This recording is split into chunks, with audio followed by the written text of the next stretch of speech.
መዝሙር ስሰማ በውጭ አለቅሳለሁ መስጊድ ውስጥ ሆኜ اللهم صل على نبينا محمد صلى الله عليه وسلم። አንተ እኮ አጼ ብለህ የምትሰድበው ንጉስ እኮ ነው ቁርአንን ወደ አማርኛ ሊቃውንት ሰብስቦ ያስተረጎመው ቀዳማዊ ኃይለ ሥላሴ። አሜሪካና እስራኤል ዳግም በኢራን ላይ ከበባ መጀመራቸውን ተከትሎ ኢራን ምላሽ እየሰጠች ትገኛለች። በርካታ የእስልምና እምነት ተከታዮች ድምጹን እያሉ ይገኛሉ። በአክሱም ከተማ ለሶስተኛ ተከታታይ ሳምንት የጁማ ሰላት ሳይሰገድ መቅረቱ ተዘገበ። መዝሙር ስሰማ በውጭ አለቅሳለሁ መስጊድ ውስጥ ሆኜ ቁርአን ስቀራ ቆይቼ አሁን ማለት ነው። በቃ ለምሳሌ اللهم صل على نبينا محمد صلى الله عليه وسلم እያልኩ አሁን አንድ ቁርአን አንድ አያ እየቀረው የሆነ ነገር እያልኩ እንደዚህ የሚባል የቁርአን አንቀጽ ቁርአናችን ላይ የለም። ለምን ተዋሻለህ? አይ ድራማ ሲሆን ሂዶ ትጋለጣለህ። አላህ ያጋለጣል። እንዲህ ይያል ቁርአን እያነበብን አለ ውሸት የለም። እንዲህ የሚባል አንቀጽ ቁርአን ላይ አንተ እኔ ወላሂ እኔ ማለት ሲጀመር እኔ ያቃቸዋለሁ። እኔ ለማያቃችሁ እኔ ያቃቸዋለሁ። ብዙ ሰውም ያቃቸዋል። ከዚህ በፊትም በቃ እኔ መክሰራችሁ ነው የሚያሳዝነኝ። ከዚህ በፊትም እንደዚህ ድራማ ትሰራላችሁ እንደው እኛም እንዳይቀርብን አይነት ነገር ማለት ነው።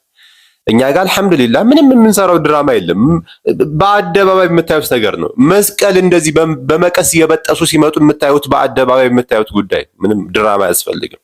ለምን ብለን ድራማ እንሰራለን? እንደ ወርልድ በዓለም አቀፍ በጣም እየተስፋፋ ያለ እምነት ሰላም ጀሚኒ በዓለማችን ላይ በከፍተኛ እየተስፋፋ ያለ ሃይማኖት ምንድን ነው?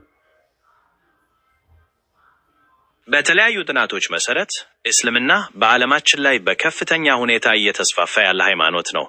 ለዚህም ዋነኛው ምክንያት የሙስሊሙ ማህበረሰብ ቁጥር በከፍተኛ ሁኔታ ማደጉ ነው። እስልምና ነው ወላሂ ላዚም ጥናቱን ማየት ትችላላችሁ ጎግል ገብታችሁ ማለት ነው። ኦኬ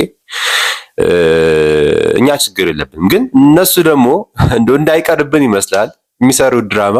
ሲጀመር የአረበኛ አወጣጡ በራሱ አክሰንቱ ለራሱ ያስታውቃል። ዝም ብሎ ሸምድዶ ቃላቶችን ሸምድዶ እንደመጣ ያስታውቃል። ኦኬ የሆነ ስለ እስልምና አውቀህ በእስልምና ኑረህ እንዳልነበር ያስታውቃል ንግግርህ በራሱ።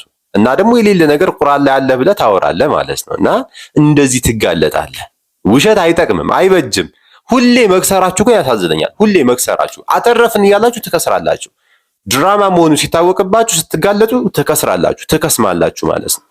ይሄ የማያዛልቅም። ሰው እንዴት ወደ እምነቱ በውሸት ይጣራል? ያ ጀማ ሆነ ብሎ ካሜራ ደቅኖ ኢዲት አድርጎ ምናምን እንዴት ሰው ወደ እምነቱ በዚህ እንደዚህ አድርጎ ይጣራል? ወላሂ በጣም ያጅበኛል። እና እኔ ምንም አይደለም። አላህ ሂዳያ ይስጣችሁ፣ አላህ ከዚህ ጥፋት ያውጣችሁ፣ አላህ ሂዳያ ይስጣችሁ ነው የምንለው። በርካታ የእስልምና እምነት ተከታዮች ድምጹን እያሉ ይገኛሉ። በአክሱም ከተማ ለሶስተኛ ተከታታይ ሳምንት የጁማ ሰላት ሳይሰገድ መቅረቱ ተዘገበ።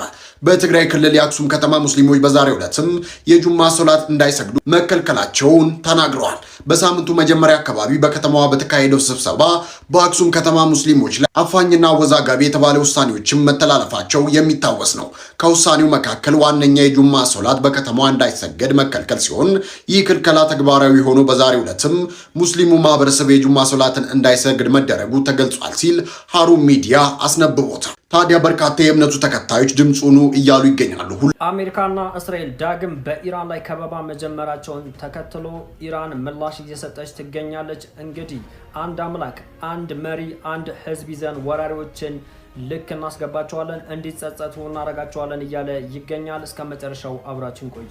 የኢራን ጦር አዛዥ ሜጀር ጀነራል አሚር ሀገሪቱን ለመውረር ያሰቡ ሀገራትን ጥብቅ የተባለ ማስጠንቀቂያ ሰጥተዋል። በዛሬው ዕለት ጀነራሉም በሰጡት መግለጫ የኢራን ህዝብና መከላከያ ሰራዊቱ በጋራ በመቆም ጠላቶችን ድጋሚ ለመመከትና የማያዳግም እርምጃ ለመውሰድ ዝግጁ ነው ብለዋል። ኢራን አብዮታዊ ሙስሊሞች በህዝባችን የብረት ጥንካሬ በታጠቀው ኃይላችንና በሶስቱ የስልጣን አካላት አንድነት ወንጀለኛውን ወራሪ በድርጊቱ እንዲጸጸት እናደርገዋለን። የኢራን ጦር አዛዥ ሜጀር ጀነራል አሚር በዛሬው ዕለት የሰጠው ማስጠንቀቂያ ነው ይዤላችሁ የመጣሁት። በሌላ ኃይለ ሥላሴ ቁርአን ወደ አማርኛ እንዲተረጎም በማድረግ ለሙስሊሞች ውለታ ውሉላቸዋል እየተባለ ነው። እንስማና መልስ ሰጣለን። ይሄ ቪዲዮ ሼር ፖስት አድርጉ።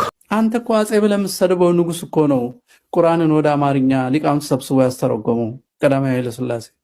እስልምናን ይጠላ ከነበረው ኃይለ ሥላሴ እንግዲህ ትልቁ ውለታ የተባለው ቁርአን ወደ አማርኛ ተርጉሞላቸዋል የሚል ነው። በመጀመሪያ በጣም የሚያስቅ ነገር ነው። እኛ መተርጎም ከብዶን አይደለም። ፕላስ የተረጎመው እስልምናን ለመርገጥ ሲል ነው። የአፍሪካን ሂስትሪ ከሚያጠኑ ምሁራን ገለልተኞቹን እንጥቀስ። ለምሳሌ ነህሚያ እስራኤላዊ አፍሪካን ሂስትሪ የሚያጠና አካል ነው። መጽሐፉ ላይ ዘ ሂስትሪ ኦፍ ኢስላም ኢን አፍሪካ የሚል መጽሐፍ አለና ፔጅ 240 ላይ የሚከተሉ እናገኛለን። ዘ ኢትዮጵያን ቸርች ዋዝ ሄቪሊ ሰብሲዳይዝድ። የኢትዮጵያ ቤተክርስቲያን በጣም ከፍተኛ ፈንድ ገንዘብ ይሰጣት ነበር። ትምህርት ቤቶች ላይ ባይዘው ስቴት ስኩሎች ላይ የክርስትና ትምህርቶች ይሰጡ ነበር። ኤንድ ዌር አምሃሪክ ዋዝ ኢምፖዝድ ኢን አረቢክ ባንድ፣ አረብኛ ባን ተደርጎ ነበር። አረብኛ ቋንቋን ባን ታግዶ ነበር። አረብኛ ቋንቋ አትጠቀምም፣ ታግዷል።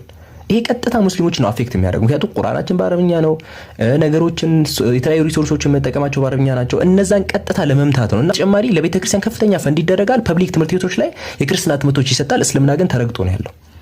ለዛ ነው የተረጎመው እንጂ ለኛ ውለታ ውሎልን አይደለም። በኃይለ ሥላሴ ጊዜ አንድ ሙስሊም መሬት መያዝ አይችልም ነበር፣ ሙስሊም በመሆኑ ብቻ እንደ ኢትዮጵያዊ ስለማይቆጠር ማለት ነው። ምክንያቱም ኔሽኗ ዲፋይን የምትደረገው በክርስትና መሰረት ነው። ሙስሊምስ ኤክስክሉድድ ፍሮም ላንድ ኦነርሺፕ ኤንድ ሃይ ገቨርንመንት ሰርቪስ ማለት ነው። መሬት መያዙላ አትችልም ሙስሊም በመሆኑ ብቻ ማለት ነው። ጋብቻ፣ ፍቺ የመሳሰሉ ነገሮች፣ የስራ ሁኔታዎች፣ እነዚህ በአጠቃላይ በኃይለ ሥላሴ ጊዜ ክርስትናን መሰረት ያደረገን የነበረው። ለምሳሌ አንድ ሰው ጁማ ነው እንደዚህ ማለት አትችልም። እና በተጨማሪ ደግሞ እሁድ ቀንን ልክ ክርስቲያኖች የሚሰጡት ያህል ቦታ የሰጠ መስራት አትችልም። በዛን ቀን ላይ የተለያዩ ይሄ ፍቺ ምናምን የመሳሰሉ ህግጋት የሚደረጉት ኢን ዌይዝ ዛት ኮንፍሊክትድ ዊዝ ኢስላሚክ ሎ ኤንድ ፕራክቲስ ነው። በእስልምና ህግና ተግባራት ላይ በሚጋጩበት መንገድ ነበር ሲደረግ የነበረው። እዚህ ዓለም ላይ ሀገራችን ኢትዮጵያ አይደለ?